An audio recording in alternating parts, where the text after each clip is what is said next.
Recentemente eu recebi dezenas de pedidos para falar sobre como que o americano raiz vive aqui no interior dos Estados Unidos. E bom, esse dia chegou. Se você não me conhece, eu sou o Cris, eu moro no interior dos Estados Unidos, eu produzo conteúdo sobre a minha vida aqui. E esse ainda não é o meu estilo de vida, mas talvez ele venha a ser no futuro próximo. Acho que primeiro você precisa entender que esse nome de um estilo de vida mais raiz, ele tem nome aqui nos Estados Unidos, eles chamam de off-grid, que significa desconectado do sistema. Tá, mas Cris, desconectado de quê? Bom, desconectado de todo o sistema, de toda a infraestrutura que sustenta a sociedade moderna. Tá, mas se toda essa comodidade, todo esse conforto ele foi criado para o nosso bem, por que as pessoas estão fugindo dessas coisas e estão buscando um estilo de vida mais natural? É aí que vem um ponto-chave da questão. As pessoas querem liberdade. Mas é mais profundo do que isso. Vocês sabem que na cultura americana a questão da liberdade ela é muito forte. Liberdade de expressão, de imprensa, liberdade religiosa. Isso faz parte do DNA deles. Não existe Estados Unidos sem liberdade. O que acontece é que as pessoas hoje em dia estão muito desconfiadas do rumo que o mundo está tomando, da forma como os governos têm sido mais controladores e da forma como as liberdades individuais elas estão mais ameaçadas, sabe? Então, para te dar um exemplo prático, vocês sabem o que aconteceu em 2020, que parou o mundo inteiro, e a verdade é que aquilo foi um grande alerta para muita gente, mas principalmente na sociedade americana. Eles viram como que as pessoas cederam facilmente ao controle e isso trouxe um sentimento de insatisfação numa camada da população que falou assim, cara, pra mim já deu. E eu não tô falando que isso daqui é um estilo de vida novo, não, né? A sociedade, ela existe desde sempre no modelo off-grid, sem essa infraestrutura moderna. Mas você ter acesso a isso e escolher dar um passo atrás e voltar a se afastar de tudo que o mundo tem proporcionado para as pessoas, de todas essas facilidades, é uma decisão muito difícil e que tem sido tomada cada vez por um número maior de pessoas. Tem um tema que domina esse assunto, é a questão da sustentabilidade. As pessoas que buscam uma vida off-grid, elas estão buscando um estilo de vida muito mais sustentável, muito mais independente, onde elas assumem muito mais a responsabilidade pelas suas próprias decisões, pelo seu dia a dia e pelo seu futuro. Agora, é óbvio que você pode imaginar que não é uma decisão fácil, né? Porque quando eu falo sobre você abrir mão de conforto, ainda mais para uma sociedade americana que está acostumada, por exemplo, com ar-condicionado ligado 24 horas por dia, algumas coisas começam a mudar. Eles têm jeitinhos para poder contornar essas coisas e eu já vou explicar isso melhor para você. Então, antes da gente entrar mais nos detalhes do que é a vida off-grid na prática, no dia a dia, é importante entender que não é só negativo. Tem muitas coisas positivas atreladas a isso e uma delas, inclusive, é financeira. A vida off-grid, ela é incrivelmente, mas incrivelmente mais barata do que a vida plugada em todo o sistema. Inclusive, eu estava pensando, se vocês quiserem que eu faça um vídeo comparando o custo de vida no interior dos Estados Unidos em comparação às cidades mais famosas entre os brasileiros, comenta aqui embaixo para eu saber que esse é um assunto que interessa a vocês e se tiver bastante gente a fim de ouvir, eu gravo. Tem uma dificuldade para você viver esse estilo de vida e acho que a principal delas é o fato de que para a imensa maioria das pessoas significa que você tem um terreno próprio, onde lá você vai construir essa história. Ah, Cris, mas dá para eu fazer com terreno alugado? É claro que dá, mas você vai ficar limitado em preparar essa infraestrutura para poder servir a sua família se o terreno ele não for seu, porque você vai precisar de autorização do dono para fazer tudo. Além disso, não é comum que pessoas que têm um terreno e uma casa numa estrutura off-grid, eles aluguem a casa simplesmente. Eu, pelo menos, nunca vi. Embora isso seja uma limitação de fato, ela é menos traumática do que parece, porque nos Estados Unidos, principalmente no interior, o terreno ele é muito mais barato do que as pessoas imaginam. Então, por exemplo, você consegue comprar um terreno de 1 acre, que é suficiente para a imensa maioria das famílias, às vezes por 15 mil dólares. Quanto maior o terreno, mais barato é o preço do acre, né? Mas você consegue num terreno de 2 acres, que é o que eles entendem que é o suficiente para que a sua família consiga ter área para poder produzir e criar tudo que eles quiserem para servir a família. Dá para se pensar num terreno de 30 mil dólares. Percebe que isso daqui não é absolutamente nada demais para um contexto de uma vida americana, ainda mais que eles podem parcelar. A entrada para um americano muitas vezes é de 0%, se ele for militar ou alguma coisa do tipo. Ou então é bem baratinha para o americano comum, então isso é muito acessível para a realidade deles. Só que esse assunto ele tem outras características que são bem importantes de você entender. Nos Estados Unidos, você não tem uma regulação federal que determina tudo que pode ou não pode ser feito dentro de um terreno. Muitas coisas são determinadas pelo estado, mas mais coisas ainda pelo condado. Pensa no condado como se fosse um município do Brasil. É como se fosse uma unidade da região que normalmente engloba uma ou mais cidades. E a verdade é que no condado várias dessas regulações são aplicadas do que você pode ou não pode fazer no terreno. Então, apesar de ser a terra da liberdade, acredite, ela às vezes é menos livre do que as pessoas gostariam. Então, uma coisa que acontece, por exemplo, é que o condado ele regule que tipo de construção você pode fazer no seu terreno. Às vezes, até que tipo de animais você pode ter no seu terreno, se é que você pode ter animal. Além disso, aqui nos Estados Unidos tem um tal do HOA, que é como se fosse uma associação de moradores. Só que é uma instituição que ela atua de uma forma independente, ela define regras para os condomínios. Muita gente gosta porque ela define padronizações que deixam os condomínios bonitinhos,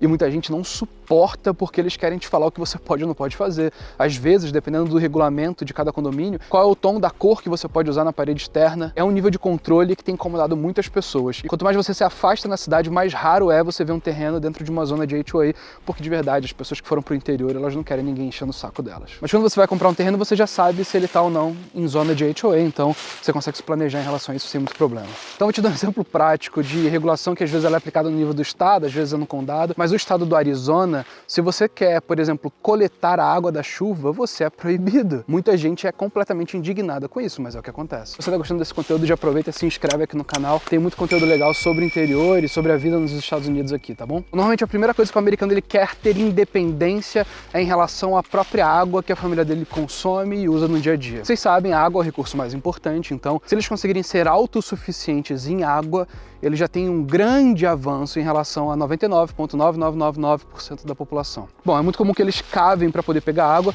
Tem algumas dificuldades aqui, porque diferentes regiões vão ter diferentes complexidades de acessar água embaixo da terra, mas é a água mais pura que se tem para usar. Tem pessoas também que vão usar a água da chuva, como eu falei, então é muito comum que eles, do telhado, a água escorra para a calha e da calha ela vá para um armazenamento. Essa água que vem da chuva e que é armazenada, ela já não é mais tão pura assim. Ela é muito utilizada para poder ser dada para os animais, para poder regar plantas e outras coisas. Então é uma forma que eles têm de captar, guardar em grandes volumes.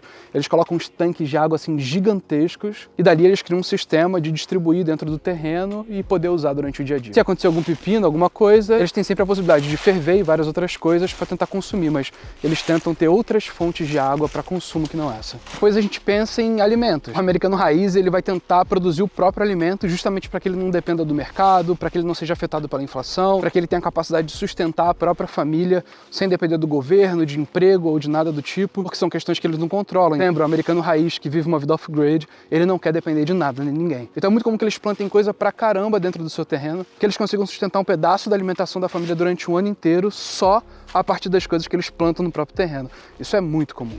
Eles também criam muitos animais.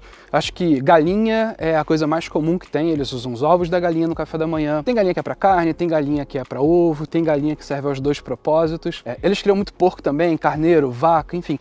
O que vocês pensar, eles fazem. Acredite ou não, é inclusive muito popular a criação de coelho, porque eles se reproduzem de uma forma incrivelmente rápida, só que a carne de coelho tem um problema.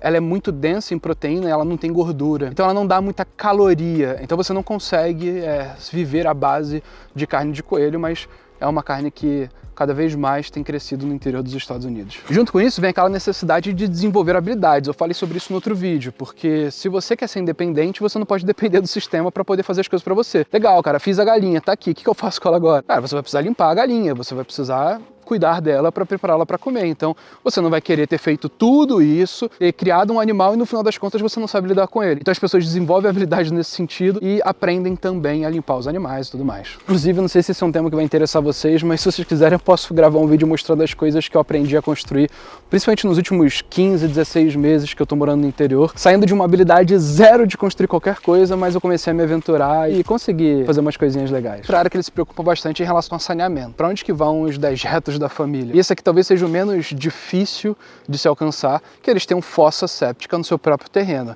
O terreno ele precisa ter um tamanho legal, tem uma área que você precisa isolar, tem a questão da angulação da terra, tem coisas a serem vistas. Isso é até comum em casas que não são off-grid, mas que eventualmente não estão ligadas na tubulação da cidade e que precisam que as coisas sejam resolvidas ali no próprio terreno. Isso é super comum, eles fazem isso com muita facilidade e isso traz bem mais conforto para a família. E aí você tem a tal da energia, né?